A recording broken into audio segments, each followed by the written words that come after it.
लोकसभा में तमाम लोगों की खामोशी, तमाम पार्टियों की खामोशी ने कहीं ना कहीं ये सोचने पे मजबूर किया कि हमारे मुद्दों पर बोलने वाले लोग कितने कम होते जा रहे हैं, या मुल्क में सियासत ऐसे मकाम पर आके खड़ी हो गई है कि जल्दी कोई बात नहीं करना चाह रहा है हमारे आपके मुद्दे पर।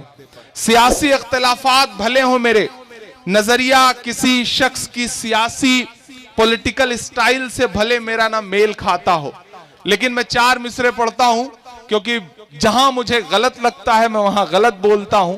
लेकिन अगर किसी शख्स की तारीफ बनती है तो मेरा मन करता है कि मुझे चार मिसरे जरूर पढ़ने चाहिए। मैं पढ़ता हूं साहब, मैं चार मिसरे पढ़ता हूं। निजामुद्दीन भाई, मैंने कहा ना कि सियासी इख्तिलाफात भले हों, बहुत सारे मसले ऐसे हैं जहां मैं उनसे इत्तेफाक नहीं रखता, लेकिन परसों जो पार्लियामेंट में हालात गुजरे हैं, मेरा मन करता है कि मुझे ये चार मिसरे पढ़ने चाहिए। मैं पढ़ता हूं साहब कि महज एक शख्स बोला क्यों नहीं दो तीन ने बोला, महज एक शख्स बोला क्यों नहीं दो तीन ने बोला, वही हक बात बोली जो हमारे दीन ने बोला, वही हक बात बोली जो हमारे दीन ने बोला। बहुत से और एमपी भी उसी संसद में बैठे थे। मैंने कहा ना, नजरिए का इख्तिलाफ है, लेकिन जहां मुझे सच लगता है वो कोई भी हो, मैं उसकी तारीफ करने से नहीं चूकता और बुराई करने से भी नहीं चूकता, क्योंकि मैं इसीलिए जाना पहचाना जाता हूं कि सच और गलत जहां भी होगा इंशाअल्लाह उस पर बात जरूर रखूंगा। मैं पढ़ता हूं और आपसे दुआएं मांगता हूं साहब कि महज एक शख्स बोला क्यों नहीं दो तीन ने बोला, वही हक बात बोली जो हमारे दीन ने बोला। बहुत से और एमपी भी उसी संसद में बैठे थे, मगर बोला तो बस खुलकर असदुद्दीन ने बोला, मगर बोला तो बस खुलकर असदुद्दीन ने बोला। मैं गिरूंगा नहीं, कोई नहीं, मुझे पता है कहां तक जाना है और कहां से वापस आना है।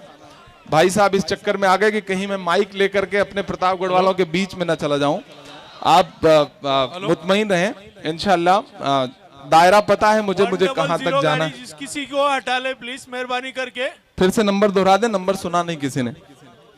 1001 किसी की गाड़ी है, वो जिसकी भी हो उनसे गुजारिश है कि उसे हटा लें। जा रही है माइक वाले जो साथी हैं, माइक वाले बाबू जरा माइक तो बढ़ा दो। अच्छा, जैसे मैंने माइक वाले बाबू कहा, पीछे से एक साहब ने कहा नहीं नहीं डीजे वाले बाबू बोलिए। ये लोगों को गाने कितने याद हैं, उनकी जुबान पे किस तरह से चढ़े हुए हैं। माइक, अब आवाज आ रही है। महज एक शख्स ने बोला, महज एक शख्स बोला क्यों नहीं दो तीन ने बोला, वही हक बात बोली जो हमारे दीन ने बोला।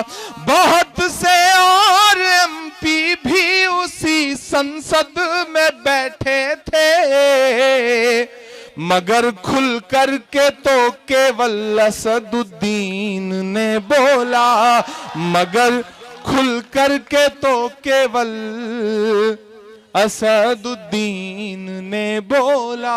बिल पास होना बाकी है। लोकसभा में कोई कायदे का नेता भी नहीं था कांग्रेस का। राज्यसभा में गुलाम नबी आजाद हैं, अहमद पटेल साहब हैं। आज मेरी दोपहर में बात भी हुई और मैं निजाम भाई से भी गुजारिश करूंगा और आप सबसे गुजारिश करता हूं कि कांग्रेस के जो एमपी आप लोगों के टच में हो राज्यसभा में, उनके सीने पे चढ़ जाइए और उनसे कहिए कि आपको राज्यसभा में इस बिल का अपोज करना पड़ेगा, वरना अपने क्षेत्र में नजर आए तो ठीक नहीं होगा। ये आपको करना पड़ेगा, क्योंकि जिस तरह की जालिमाना कोशिश की जा रही है, आपको सिर्फ और सिर्फ परेशान करने की कोशिश है।